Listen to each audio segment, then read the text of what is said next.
Magandang umaga. Gusto ko lang po ipakita sa inyo ang bantam chicken po. Ayan. So, makikita po ninyo na kasyang-kasya po siya sa kulungan ng rabbit ko po. Ayan. Nakita niyo po nakaraang video ko, meron akong nagang rabbit. At yan, kasya po sila dito. Ayan. So, ang gandahan po sa kanila kasi hindi kailangan ng malaking space para po mag-alaga neto. And konti lang po yung kinakain nila. Makapag-produce din po sila ng itlog. Ayan. So ito po yung isa ng mga project ko na mapaproduce po ng itlog at hindi po sila ganun kalaki. Unlike po sa mga normal chicken na malalaki po at meron kayong maliit na space, kailangan po kailangan po ng makukuha nyo yung space sa bahay ninyo. Pero ito po, kahit mag-alaga kayo ng marami, ayos lang po kasi maliliit lang po sila. Ayan.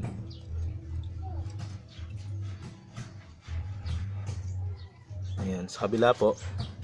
Ayan. Meron din dito. Ha? Ayan. Ayan. Parang pag titingnan po ninyo, para po sila malalaki pero maliit lang po sila. Sa inches po yung taas nila. Nasa 6 inches po. Hindi kasama yung buntot, no? So 6 inches po to 7 inches. Ayan. Ayan. So late na ako nagising, 10 o'clock ng umaga. Kaya yan na sila kain, pero mas maganda po sana na 6 AM makakain na po sila.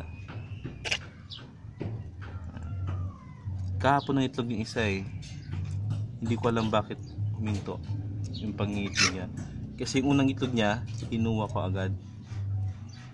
Kaya yun yung sabi sa akin na pag nangitlog yung manok, huwag mong kukunin agad yung itlog niya. Ayan. Gawin mo ng dalawa, kunin mo yung isa. Mahalaga, merong natitirang isa. Kaya medyo yan, naputol yung pangitlog. Ito yung last. Ayan. So paparamihin ko po sila. Paruin ko po yung mga babae para po na magkaroon po ako ng maraming itlog para po na mapakain ko po sa makain po namin sa almusal. Ngayon sa lahat po sa panood, ito po yung bantam chicken po.